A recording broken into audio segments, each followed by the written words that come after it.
All is well, all is good. They call me Charlie Numbers the Globe Stroller, and believe it or not, I've been everywhere. All is hood. We here with my man Symon Fenix, Lapala Crawford, and this is gonna be one of those ones. This is one of those ones. This is like one. I'm gonna make this my first podcast show. This episode 1 of the Phat Mechanics podcast. Phat Mechanics Chop Shop. Phat Mechanics Chop Shop is where we bring people in and chop it up about anything entertainment, or it could be music, it could be acting. In this case, it's gonna be directing and acting and film. What's up, man? What up, brother? What's up? This is a strange conversation because me and this guy we go back, Way back. yeah, back. So Back in time. right. So when did we meet, man? Can you recall? I want to say it was 96, late 96, because I was coming out of my junior year going into my senior year of high school. Right.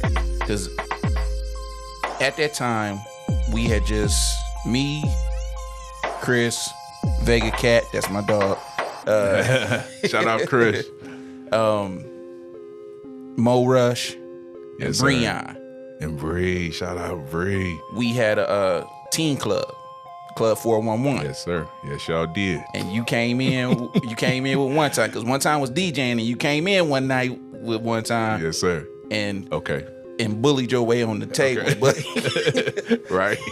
I want in on this. But that's how we met, and it just clicked from there. So Let me ask, what made y'all do the parties? Who came up with the idea? okay, so to better understand how that all came to play, before I met Mo Rush, me and Chris, we were part of a rap group called Player Clan. So at that time, all the high schools had a different rap group. So Scott High School was the Player Clan. Right. It was me, Chris, Ty Wills,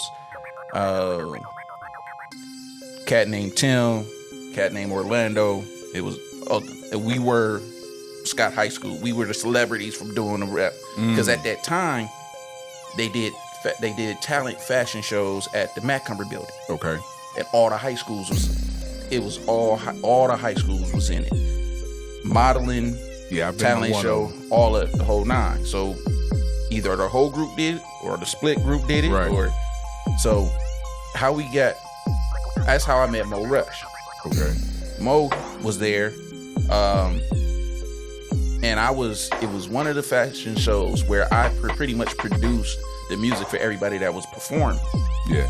So Mo was like, "You did all that music?" I was like, "Yeah." He's like, "Man, Yeah. we gotta talk, man. Right. We gotta get together. I can get you in the studio." I was like, "Okay." I'm always about getting back in the studio. Who we can get in the studio with? That's right. And so Breon transferred into Scott, and he was like, and he rapped. So me, Chris, and Breon, we started chopping it up. We used to be in the lunchroom, beating on the table, Of course. rapping Why and not? everything.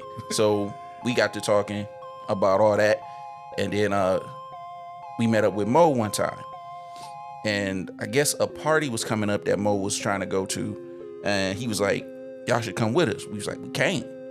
We not old enough." He's like, "Oh, that's right, because Mo was older than us." I was Right. like, "All right, we can't go." He's like, "Man, what if we did our own thing?" So originally it was Mo's idea at first. Right. But once he put it out in the atmosphere, in the universe, we just all took it and ran with it. And Breon's mom owned a beauty salon. Yeah. But upstairs was an empty area. Chapter 1. Hey, Yes, sir. man, listen, when I tell y'all, this club, it was a club. It wasn't no party. I'm like, wait a minute. Like when I first came and one time told me, he was like, come to this party with me. I said, all right. I was fresh off the road. I was getting off the road coming from Chicago. I got dropped off. I was hitting the city. I was shopping for records, and one time called me. He's like, where you at? I said, just getting back to the city. He said, meet me on Monroe Street. I'm like, what's on Monroe? You know, I get there, bro. Like the parking lot is full of kids. I'm like, what is that? I said, okay, what is this? So that I remember that time. I remember that day. That is how we met. That's how we met. And from there, so let me ask you this about you producing those tracks. What was y'all end goal? What was the idea? Like, were y'all planning to put music out, or were y'all just doing something for the talent show, or what? Everybody had a different idea. So when you have a group of people and everybody has a different idea to get to the same location, sometimes it's miscommunication. Sometimes it's like, oh, okay, this part of the group felt we should have went left. Yeah. The other part felt we should have went right. But neither one of us was wrong. We all wanted the same thing. Right. So for me, music was always a part of my life. But there's a flip to it. I didn't start loving music until it came from movies. Okay. Because I always loved movies growing up. That was everything I watched was movie. Yeah, your but it would start hearing the soundtracks is what got me into music. So while a lot of them, they knew artists and producers and knew the names, they could run it off. And I would hear a song and be like, oh, that was in that movie. So I know that song. Yeah. So then I start looking up the producers and the artists. So me learning how to produce, it was just, I used to say, I used to tell people, I didn't have a formula to it. I was like, I just hit the keys until I hear something I like, and then I try to do it again. And sometimes I could repeat it, sometimes I couldn't, but it was just like, this piano and try to hit. So, and I played everything by ear. Man. So it was never a case of me being able to read music or nothing like that. It was just by ear. I think, and it took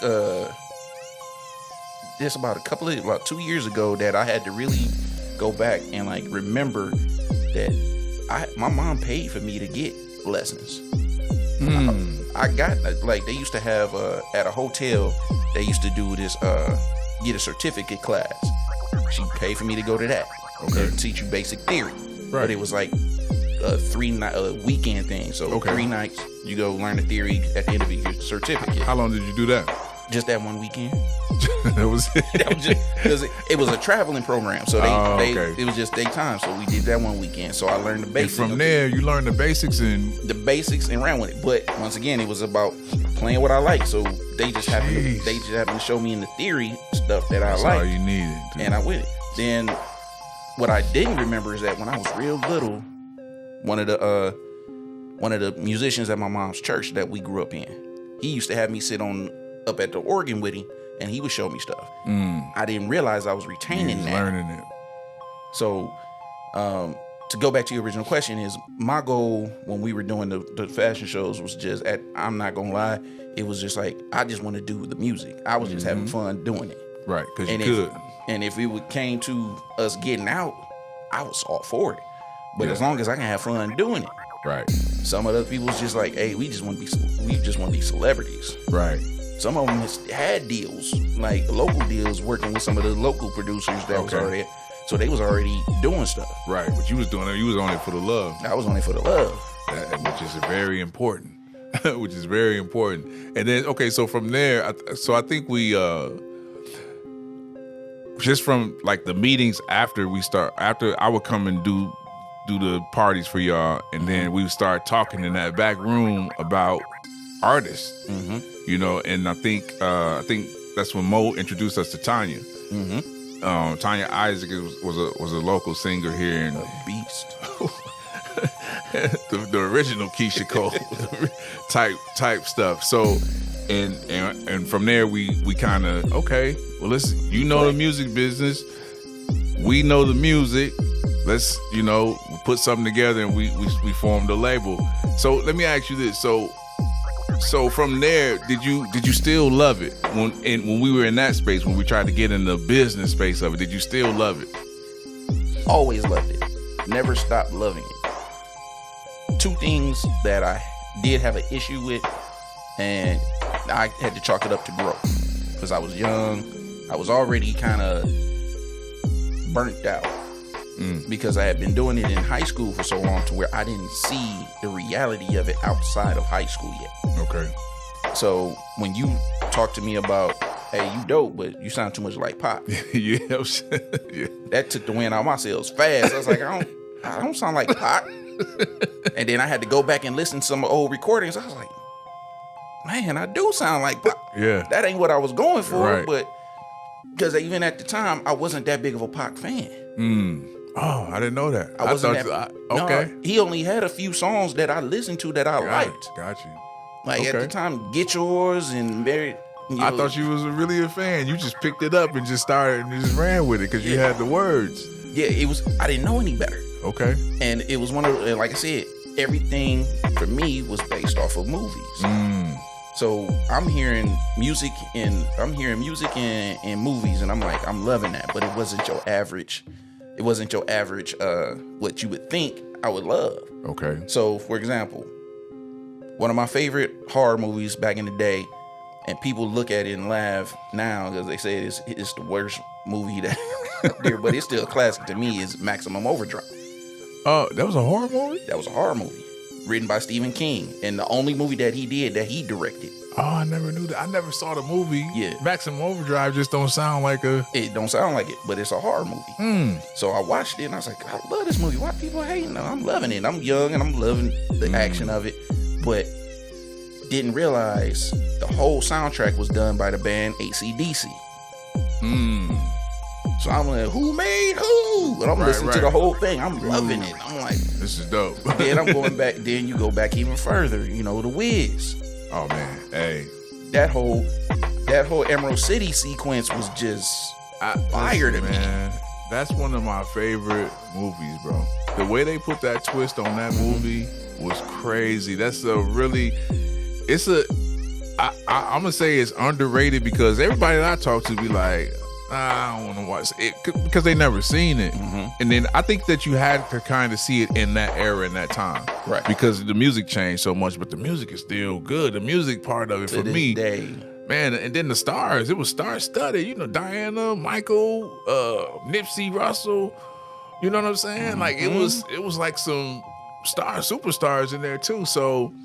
Yeah, so the Wiz. So speaking of the movie, so since we're gonna transition to that right quick, let's get into that. I remember going to your house for the first time. I had never seen anybody. I seen people do it with vinyl and records.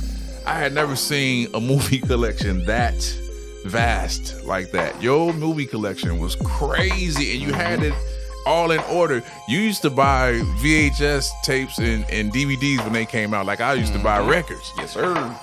I've never met nobody like that. When did you start that? That actually started with my uncle Larry, because we used to, me, my Uncle Larry, and my cousin Lavelle, my older cousin. We used to watch USA Up All Night at my grandmother's house, and it was to the point to where, like, because the way our house was set up, we lived in the twinplex. So my grandparents, my uncle, and my cousin, they stayed on one side. Me and my mom and my older brother, Lamont, we lived on the other side. But you could go through the attic to get through back and forth, so you never had to go outside. So I didn't know that. Yeah. I've been in that house 1,000 times. I didn't know y'all. Hey man, you can just go through the attic to get to the other side. So I used to get late at night, wait till my mom would sleep. She knew I was doing it, but she didn't care. She knew I was safe. So I would think I'm sneaking over to watch USA Up All Night. So I would watch the movies with him, and he had a good collection too. And it's funny because my uncle is also another person who got me to listening to music from the movies, because he used to sing. So Larry used to sing. Larry was a hustler because he used to be in the basement doing hair. And I think every Larry I know, I got an Uncle Larry that's a hustler too. I think every Larry I know was a hustler. So Larry used to be in my grandparents' basement doing hair, and you can hear him. He down there singing to all the doing tops, women's hair, doing women's hair. Really? He used to own a salon and everything. Uncle Larry was a hustler. He used to be on it, but used to hear him singing when I was little. But also my grandmother used to sing for the church, and she used to travel and do actual touring for the churches when she was back in the day. Okay. But the movies was always with my Uncle Larry. Then when Vel got old enough to where he could drive, Vel, hey, Vel, I'm about to come pick you up. We going to see this movie. So that was my ticket to get in the movie theater with my cousin. So it was just, it kept building from there. As far as collecting, I used to just be like, I never got the VHSs for the movie itself. Right. Even though I loved it, and I would sit up there and watch them all the time, but I always got it for the behind the scenes stuff. So okay. I used to, the little extra behind the scenes stuff, well, I have to watch. Did all of them have it, or was it just a few of them? A few of them. Okay. But at the time, I'm a kid. I thought that was dope when they started doing that. So I thought they all had it. Right.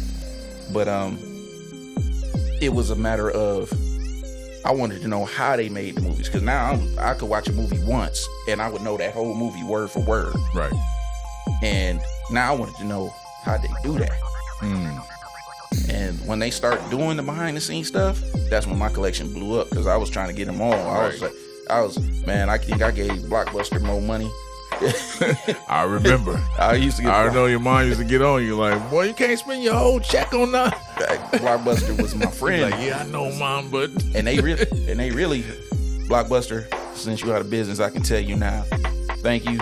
Y'all contributed to my collection, even if you can't get those rentals back. They right. But I used to rent them and never take them back. Did you ever? Did you have a Columbia House membership? No, I never got into that. Hey man, listen, I never, because I ain't trusted. I got me some stuff. I never trusted it. I was getting CDs when CDs really started. Hey, a penny. They said you can get so many for a penny. Boy, it's a penny and never pay. Sorry, Columbia House, but yeah. See, I never trust. I needed it in my hand right then and there. Once my money came out my hand, I need that VHS, that, as my daughter used to call it, a vahus. I need that vahus in my hand. Not a vahus. Okay. Well, hey, man, like I said, for me, seeing that collection, that made me know that you had a love for it. So then, and I know we got into music, but I knew your passion and where your passion lied was still with the movie. So what made you just say, finally say, you know what, I'm gonna just go to school for it? What made you? Was that like out of necessity thing, because you needed to do something, or was that a decision you? Surprisingly, it's your fault. I'm gonna tell you, it's your fault. Okay. No, all jokes aside, is for those who don't know, this is how close me and Charlie are. This man introduced me to my wife. Him and his wife introduced me to my wife. And she used to, not only did I watch movies, but I used to write them. And I had notebooks, stacks of notebooks of movies that I used to handwrite, the scripts. And I had one script that I wrote my freshman year in high school. Wrote it, was in art class. Two dudes that was considered the class bullies. What you doing? Give me this, man. You supposed to be drawing. You up here writing. What's this? And they start reading it, and they got into it. They was like, oh, wait a minute. Hold on. That's good. So they let the other people in class read it. I didn't know. Came back the next day. They done picked out what characters they were. So now, instead of doing the art class, they in there acting out the characters from my scenes from my script. So he called my mom and was like, but teacher called my mom and was like, yeah, he a talented writer. I read the script and it's good, but he can't bring it to class no more. So fast forward to, you introduced me to my wife. She was reading one of the scripts. Two things she said to me. The first thing she said is, this is dope. You can't do nothing with it till you had the money to be able to do this, the movie right. The second thing, and then she was like, well, why you ain't did the movie yet? I was like, well, I'm gonna take the money I make from doing music, stack that paper, and that's what I'm gonna use to make movies. She's like, but you got all these scripts. Why you ain't made a movie yet?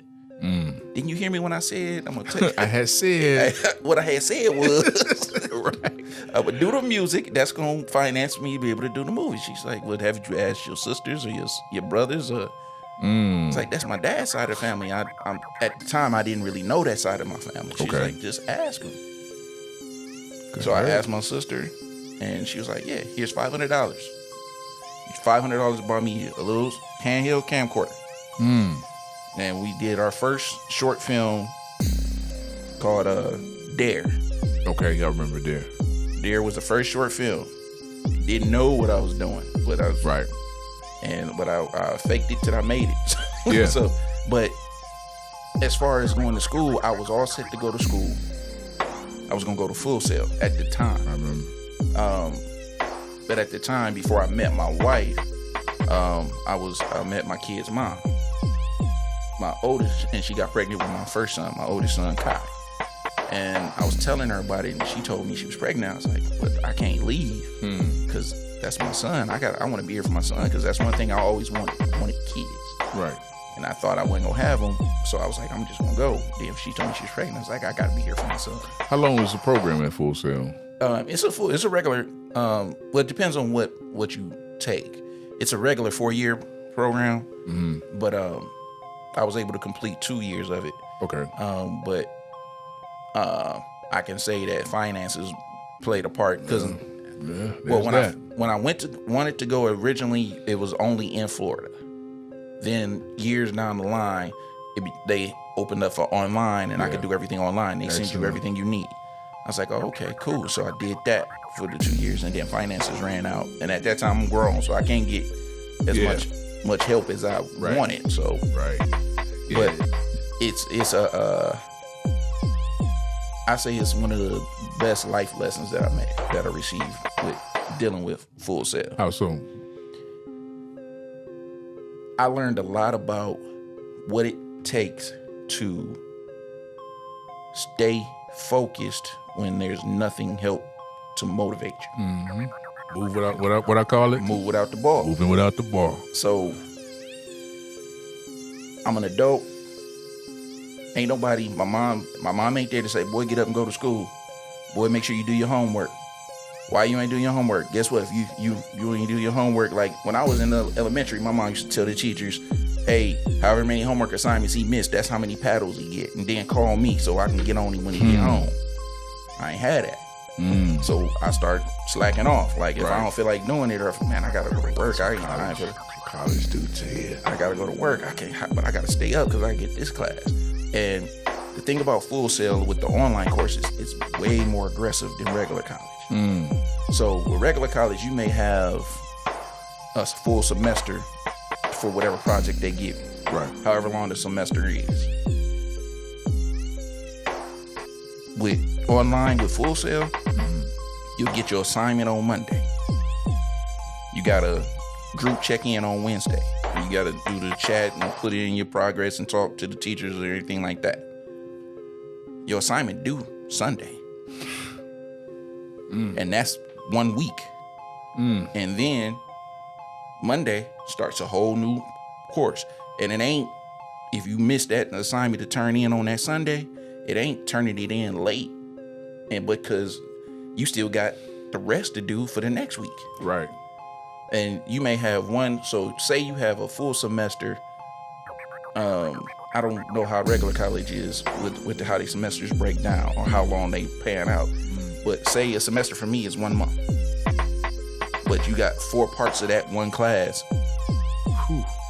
And each week is a different part. Oh, so it's aggressive. It's very aggressive. So you got that 1 month. So say if I had to do math, I got that 1 month to cram in everything I got to do for that math course. Y'all had math in there? Yeah. What you mathing for? What? Well, that's where I didn't think it was needed, but but it made sense because you get into the budgeting for film projects and stuff like that, and how to pay people and how to break down the day. Because in most film projects, they have to account for every dime spent, every penny spent for the day. And that's like, for the moment you wake up, if somebody sneezes wrong and you give them a box of tissues, you got to account for how much that box of tissue costs. That's right. So that knowing that math part broke it down on how to, like, it wasn't nothing too extravagant. Like, I ain't have to calculate the distance from the square root of yeah. So tell me this: did school help with your confidence? No. You already had it. No. School didn't? School didn't help. Confidence. Was it reverse? Confidence was shot. Ooh. Why? The confidence was shot because I was like, for me, and I didn't know this until I became an adult and really sat down and had a talk with my mom about it. She started telling me stories about when I was a kid. It's hard for me to sit still and focus. Always have been. Okay. Like she said, the teachers used to be like, we don't know what's wrong with him. he won't be still. She's like, give him something to do. She's like, he's getting his work done, but then he just gets up. She's like, because he's bored, give him something to do. And then they start helping me help out the other students. Okay. Then I got to a point to where in high school, I hated doing homework. So I did everything in class. Then I would get in trouble because I wouldn't get my classwork done. Yeah. I was like, but I'm getting my homework done, turn that in. I'm doing the work. Right. And then I'll come in, like I'll get to school early and I'll be sitting in the hallway and I'll knock out my schoolwork and turn it in. They ain't like that. They ain't like that. Yeah. But they was like, well, he barely turning in his homework. And it wasn't I wasn't doing the homework. It's just sometimes I would forget it's in my locker. Yeah, you wasn't doing it on their terms. But I was passing on my tests. Right. And so I was like, when I got to college, doing the college thing where the confidence was because they raw with you. Oh, 100. They keep it raw with you. Like in high school, you may have someone that's trying to motivate you. You had teachers that would care and try to talk you and motivate you and like pull you to the side and like, hey, you got this talent, but your talent won't take you so far. You got to be able to do this. College days, like, hey, why you didn't get this assignment in? I'll give you a short extension. You got till assignment due on Monday. You got till Tuesday to get it done. If you don't get it done, you ain't gonna get your points. But you still got to make sure you get this week's assignment done too on time, because I'm not giving you another extension. Right. Why didn't you get it done? Never mind. It don't matter. Some teachers like, you ain't get it done, no points. So while you're doing the movies and or directing or doing whatever you're doing, you don't see like one aspect of the school that may have helped. I'm my own worst critic.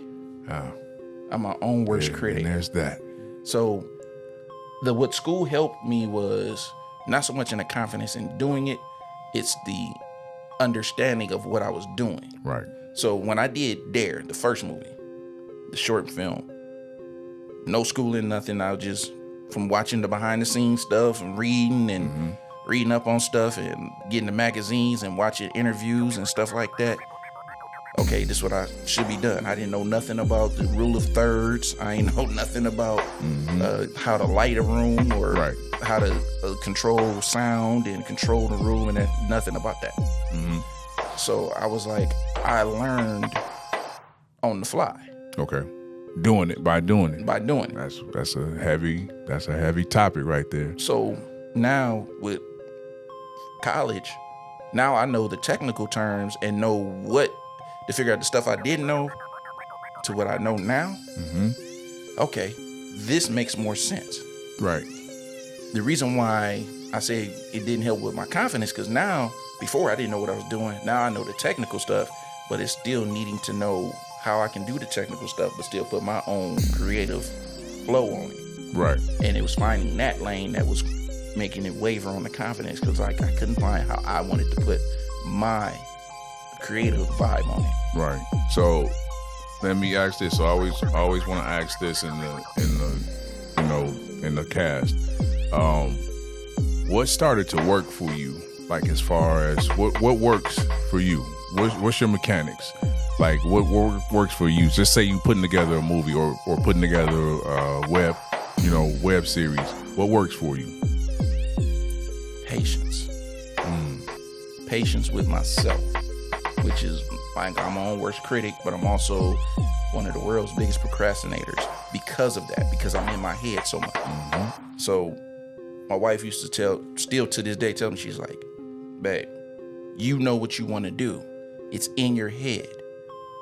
Get it out. Nobody else knows. That's right. So you got to get it out. You have help, but we can't help you if we don't know what's in your head. Yes, sir. So me having patience, because also it was like one of those things, you don't want to let your baby go. You don't want to trust them with this babysitter.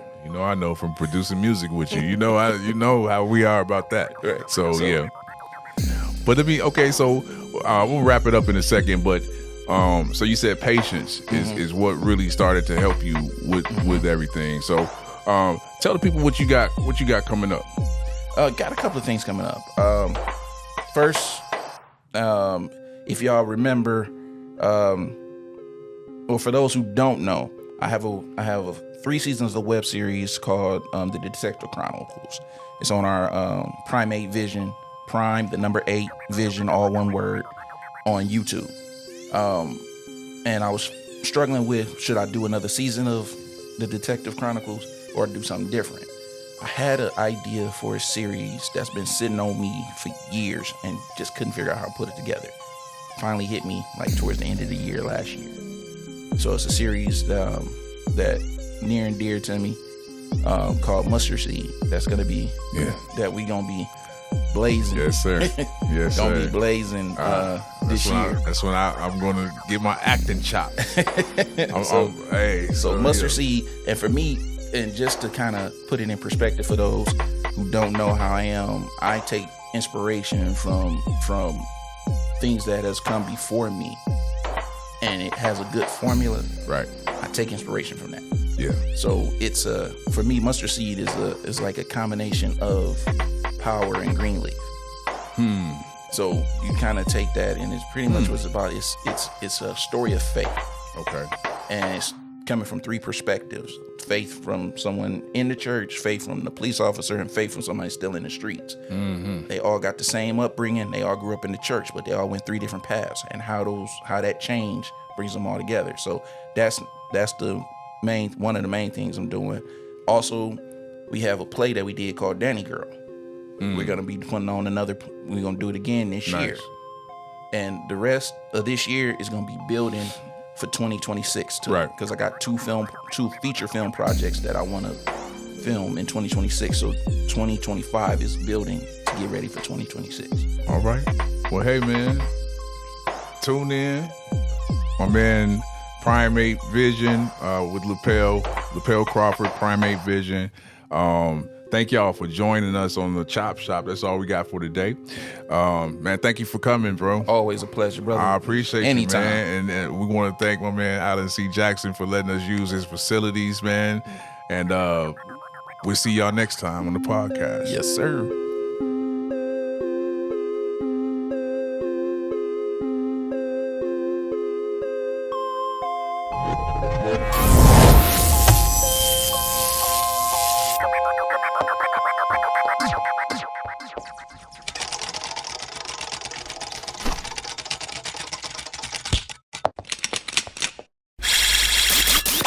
Set it. Ay. And keep it locked to Phat Mechanics. Charlie numbers a DJ. Nah, right now.